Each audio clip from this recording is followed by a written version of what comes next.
Welcome to video 2 on knee pain and the rowing machine. In this video, we're going to talk about, on the rowing machine, what are some things that you can pay attention to and do to stop you from getting an aggravated knee. Please check out video number 1. It's also below in the description, where I go over the things that might be causing it while you're rowing, which is going to help you figure out which one of these things that I'm about to talk about on the rowing machine is going to be most beneficial for you, because you're likely not doing all 3 of these things, although you might be.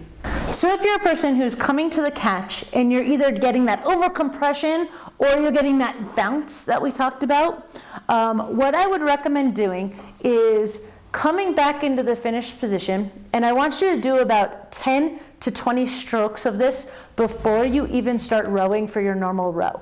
The goal is that this is becoming something more natural and you're starting that neuromotor control. You're teaching your brain and your body what you want it to do, so that it will gradually start to become more natural when you're actually doing your rowing. Or make it the thing that you are focusing on and paying attention to during that row.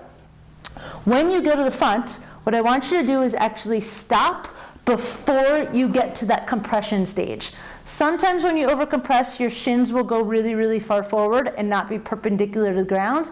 I actually want you to overemphasize a little bit of being not even perpendicular. Stop a little bit before you get perpendicular to the ground, where you're still a little bit more straight than you would want to be. So we are significantly, or we are not necessarily significantly, but we are shortening your stroke length.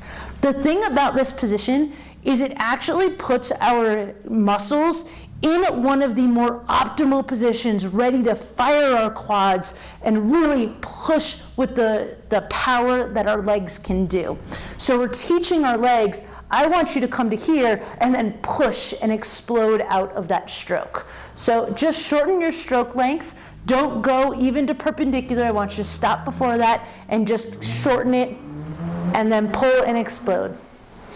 If you find that you are a person who's just getting knee pain from that overcompensation and this isn't even enough, go ahead and shorten your stroke even more. Stay out of the position that is painful for your knee when it comes to rowing. Now, if you have something else going on and rowing isn't the cause, this video is more for changing things if rowing is part of the reason and part of the aggravating factor.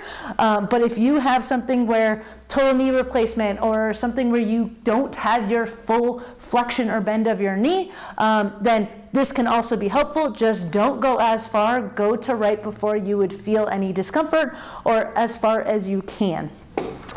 So that's the first one.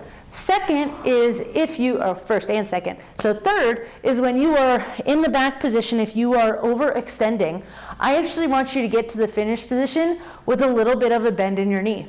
So you're going to basically be from here or further if you're not a person over compressing at the front, and then back, we're just going to stop before it's straight. Now there's an exercise that I'm going to show you in video 3 of this series that is extremely helpful for this movement and teaching our knees kind of where neutral is. But what we're doing right now is actually overemphasizing. So for you, keeping a bend in the knee might actually get you to neutral. If it does, fantastic. That's the spot we're trying to eventually get you to. We want you to be able to stop in this neutral position where your knee isn't going backwards. But to get that, usually we have to start with a bend. And it's going to feel really, really awkward and over-exaggerated for you. Take a recording like this one. Look at yourself. Are you actually getting neutral, or are you in slightly more of a bend?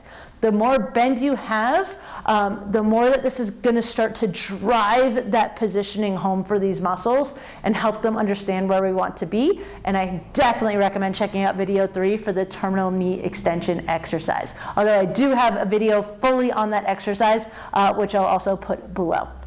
So those are the adaptations on the rowing machine that I'd recommend if you're getting some knee pain that can honestly really help, whether it's happening from overcompression or it's happening from overstretching, over-straightening in the back finished position. If that was helpful, please let me know with a little thumbs up, and please ask your questions in the comments below. I'll make a video like this one, answering them to the best of my abilities, and happy rowing, everybody.